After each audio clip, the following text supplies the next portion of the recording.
गजलक्ष्मी व्रत कथा। जब माता कुंती के लिए अर्जुन ने धरती पर बुलाया इंद्र का ऐरावत हाथी। एक समय महर्षि श्री वेदव्यास जी हस्तिनापुर पधारे। उनका आगमन सुन महाराज धृतराष्ट्र उनको आदर सहित राजमहल में ले गए। स्वर्ण सिंहासन पर विराजमान कर उनका पूजन किया।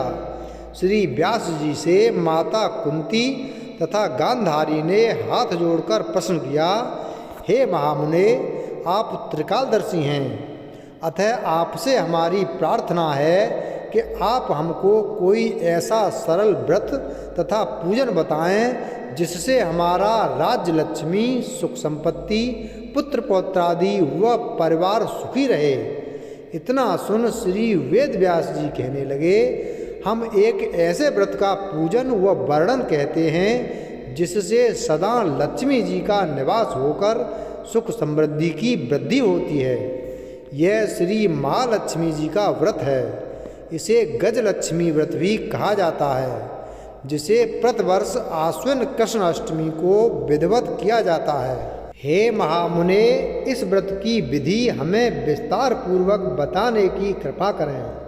तब व्यास जी बोले, हे देवी, यह व्रत भाद्रपद शुक्ल अष्टमी से प्रारंभ किया जाता है। इस दिन स्नान करके 16 सूत के धागों का डोरा बनाएं, उसमें 16 गांठ लगाएं, हल्दी से पीला करें। प्रतिदिन 16 दूब व 16 गेहूं डोरे को चढ़ाएं। आश्विन क्वार कृष्ण अष्टमी के दिन उपवास रखकर मिट्टी के हाथी पर श्री महालक्ष्मी जी की प्रतिमा स्थापित कर विधि पूर्वक पूजन करें। इस प्रकार श्रद्धा भक्ति सहित महालक्ष्मी जी का व्रत पूजन करने से आप लोगों की राज्य लक्ष्मी में सदा अभिवृद्धि होती रहेगी। इस प्रकार व्रत का विधान बताकर श्री वेदव्यास जी अपने आश्रम को प्रस्थान कर गए।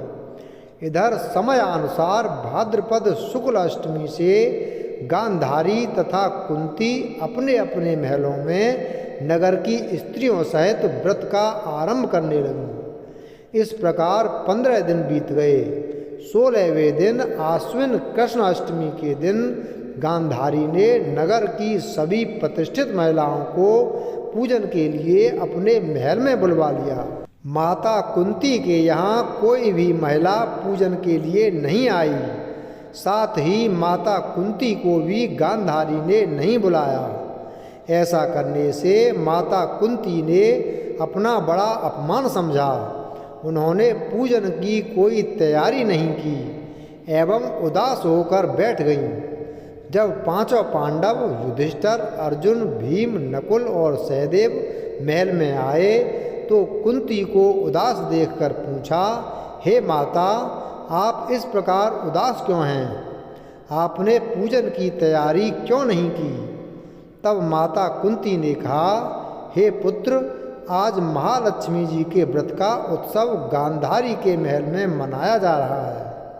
उन्होंने नगर की समस्त महिलाओं को बुला लिया और उसके 100 पुत्रों ने मिट्टी का एक विशाल हाथी बनाया, जिस कारण सभी महिलाएं उस बड़े हाथी का पूजन करने के लिए गांधारी के यहाँ चली गईं, लेकिन मेरे यहाँ नहीं आईं।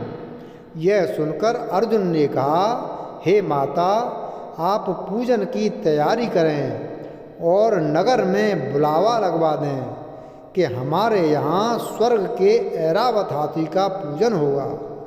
इधर माता कुंती ने नगर में ढिढोरा पिटवा दिया और पूजा की विशाल तैयारी होने लगी। उधर अर्जुन ने बाण के द्वारा स्वर्ग से ऐरावत हाथी को बुला लिया। इधर सारे नगर में शोर मच गया कि कुंती के महल में स्वर्ग से इंद्र का ऐरावत हाथी पृथ्वी पर उतारकर पूजा जाएगा। समाचार को सुनकर नगर के सभी नर नारी, बालक एवं वृद्धों की भीड़ एकत्र होने लगी। उधर गांधारी के महल में हलचल मच गई। वहाँ एकत्र हुई सभी महिलाएं अपनी अपनी थालियां लेकर कुंती के महल की ओर जाने लगीं। देखते ही देखते कुंती का सारा महल ठसाठस भर गया। माता कुंती ने ऐरावत हाथी को खड़ा करने हेतु अनेक रंगों के चौक पुरवाकर नवीन रेशमी वस्त्र बिछवा दिए। नगरवासी स्वागत की तैयारी में फूलमाला, अबीर, गुलाल, केसर हाथों में लिए पंक्तिबद्ध खड़े थे। जब स्वर्ग से ऐरावत हाथी पृथ्वी पर उतरने लगा तो उसके आभूषणों की ध्वनि गूंजने लगी। ऐरावत के दर्शन होते ही जय जयकार के नारे लगने लगे।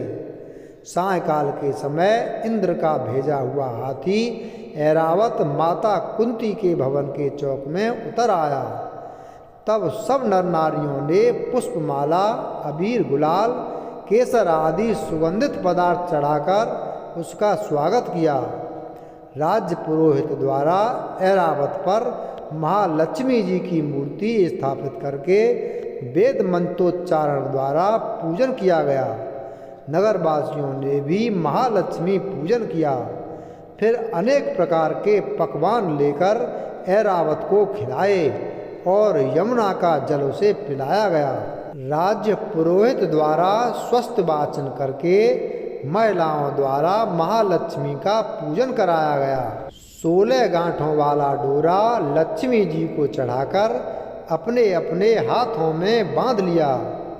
ब्राह्मणों को भोजन कराया गया।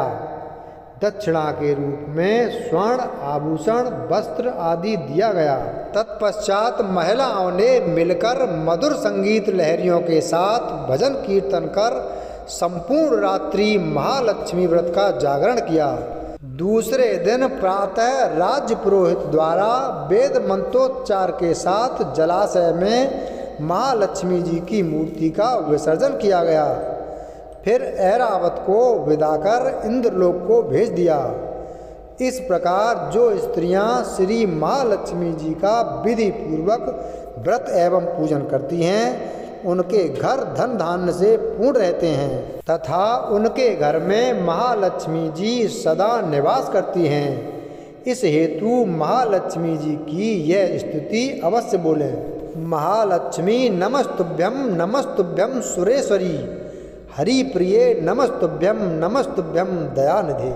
वीडियो अगर पसंद आया हो तो वीडियो को लाइक करें, चैनल को सब्सक्राइब करें और बेल आइकन प्रेस करें। धन्यवाद।